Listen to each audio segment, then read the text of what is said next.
Hello everyone, আসসালামু আলাইকুম। Welcome to Fatema's house. আজ আপনাদের জন্য আমি নিয়ে এসেছি সেমাইয়ের লাড্ডু রেসিপিটি তৈরি করতে খুব বেশি কিছু প্রয়োজন নয়। মাত্র 3টি উপকরণ দিয়ে আমরা এই মজাদার লাড্ডুটি তৈরি করে ফেলতে পারবো। আসুন তাহলে আমরা জেনে নিই সেই উপকরণগুলো কী কী। প্রথমে লাগবে 250 গ্রাম সেমাই, 1 কাপ গুড়। আমি এখানে পাটালি গুড় কুচি করে নিয়েছি, আপনারা চাইলে চিনি ব্যবহার করতে। প্রথমে আমরা কুচিয়ে রাখা গুড় নেব। গুড় ভালো করে মেল্ট হয়ে গেলে আমরা কোরানো নারকেল ঢেলে দিব। তারপর ভালো করে বলক আসলে সেমাই ঢেলে দিয়ে নেড়ে চেড়ে নেব। এখানে অবশ্যই চুলোর হিটে লোতে রাখবেন। তারপর গরম থাকতে থাকতে আমরা লাড্ডু তৈরি করে নেব। হয়ে গেল ঝটপট বিকালের নাস্তা।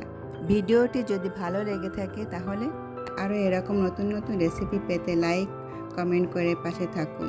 যদি আপনারা ভিডিওটি ইউটিউব থেকে দেখে থাকেন চ্যানেলটি সাবস্ক্রাইব করুন, আর যদি ভিডিওটি ফেসবুক থেকে দেখে থাকেন তাহলে আমার পেজটি ফলো করুন। ধন্যবাদ।